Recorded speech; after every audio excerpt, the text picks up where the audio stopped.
So Spider-Man 2 is officially here, and with a fair bit of playtime now, I've come up with 5 different mistakes that are very easy to make in the hopes that I can pretty much help you guys avoid these mistakes for yourself. If you are new to the channel, be sure to hit that subscribe button and turn on those notifications. There is going to be plenty more Spider-Man content on the way. But with that being said, let's get stuck into 5 mistakes you should avoid in Spider-Man 2. Now, the first one is to do with the skill tree, and this is the fact that there is actually no respec option in this game, at least not that I've come across anyway. There may be one later on in the game, I'm not 100% sure yet because I haven't finished as of recording this, but I do know that early on, there is no option to respec. Now, at the end of the day, what I will say too is that I believe you can actually unlock every single skill across all of the skill trees. Anyway, I don't know that for a fact either because, like I said, I haven't finished the game, but it definitely does look as though there should be enough skill points to do that. But even still, early on, you definitely want to focus on the right skills to pursue, as once you get them, like I said, there is no respec option, you cannot undo it. And so you definitely want to be deciding on the right ones for your playstyle. Not only getting the actual skills directly that you want to get, but also make sure to plan ahead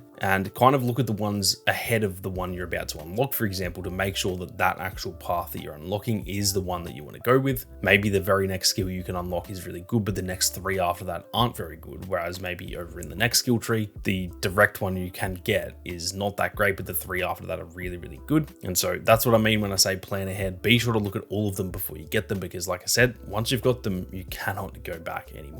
Now, another mistake that is definitely very, very easy to make, especially when it comes to something like Spider-Man, where it's obviously a very story-driven game, is that you can very easily beeline the main story. Now, that is absolutely a mistake in my opinion, as there are so many different upgrades to get along the way, and you want to make sure you are leveling up with the enemies because they do get a lot tougher as the game goes on. Now, granted, the game is pretty damn easy. It's not meant to be a difficult game, as a large part of the player base will obviously be pretty young children. So it isn't the end of the world if you do end up skipping a bit of the side content, but I will say there are definitely a lot of really great upgrades as well as really cool suits that you can get from leveling up, and most of that is actually done via the side missions and pretty much just fighting crime throughout the city, more so than just doing the main storyline. So don't beeline the main story. Obviously, we all want to avoid spoilers, and I'm not saying, you know, just waste time and do all the side content first, but I do think it is a mistake to pretty much just beeline the main story, as you're going to miss out on a lot of XP that can help you later on in the game.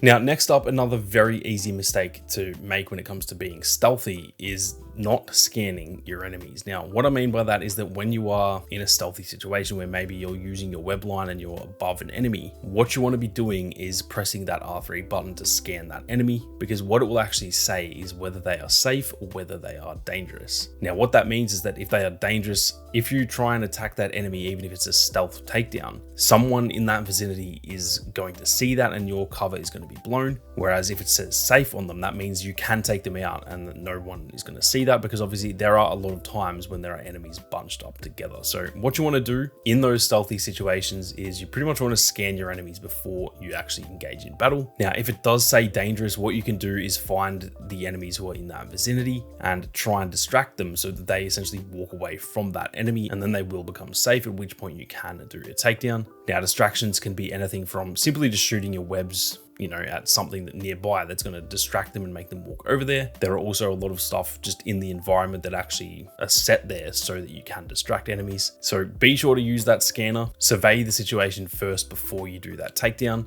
because there's actually been plenty of times when I've tried to do a takedown thinking that enemy was safe to kill, and at the end of the day, they were not, and my cover was absolutely blown. Now, next up is a very, very easy mistake to make, and this is going to happen for a lot of players. Hell, even myself, I've found this happening quite a bit, and this is falling into the trap of spamming the square button. Now, obviously, spamming square, that can still be viable. You're pretty much just going to beat the shit out of all of your enemies, but unfortunately, you're missing out on a hell of a lot of the game when it comes to the combat, because although they obviously do end up in combos, some of the combos you can do when it comes to mixing around those buttons, so using triangle and circle to dodge, using a different abilities, for example, they actually combo together really, really well. And not only are they generally better, as in you're going to deal more damage, you're going to avoid more damage as well, but they also just look absolutely sick. And in my opinion, that is how the game is meant to be played. If you are just spamming square, yes, you can still survive those situations, but you are missing out on what I think is the funnest part of the game, which is the combat, because you are essentially just doing it at the very entry level, whereas simply just pressing a few different buttons in those combinations can completely change the game when it comes to the gameplay. It is definitely worth getting into the habit of combining plenty of different buttons. Like I said, using triangle to either pull enemies towards you or pull yourself towards those enemies. Even just holding down buttons, for example, holding square will actually hit the enemies up into the air instead of just punching them. And then obviously using L1 and R1 to bring up your different abilities. All of that in tandem with obviously still spamming square quite a bit. That is going to result in some very, very fun combat. And that is a mistake that I think a lot of people are unfortunately going to make, and they're not going to get the full experience of how good the combat is in Spider-Man 2.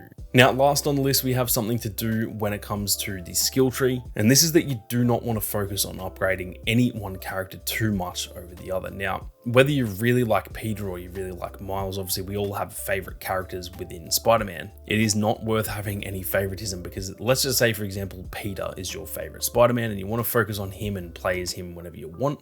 Well, if you do max out Peter, then obviously he's going to be very strong. But when it comes to the missions that you're pretty much locked to playing Miles, he's going to be a hell of a lot weaker. And therefore you might not only struggle, but it probably won't be as fun because one character is maxed out and you're feeling really fun when you're playing as Peter, for example. Yeah, then you're going to go and play as Miles and he's going to feel really, really boring, even though that is actually not the game's fault. That's the fact that you have spent all your skill points on Peter. Make sure to even it up as much as you possibly can. It is definitely going to help you, especially later on in the game. If one of those characters is weak when it comes to, the end game, you are probably going to struggle quite a bit. So make sure to even them out. We're all going to have favorites, of course, but definitely try not to focus on one character too much over the other. But anyway, those are 5 very easy mistakes that you can make in Spider-Man 2 and how you guys should avoid them. If there are any that you guys think I missed, be sure to leave them down in the comment section. And like I said, if you are new to the channel, be sure to hit that subscribe button and turn on those notifications, because there is plenty more Spider-Man 2 content on the way.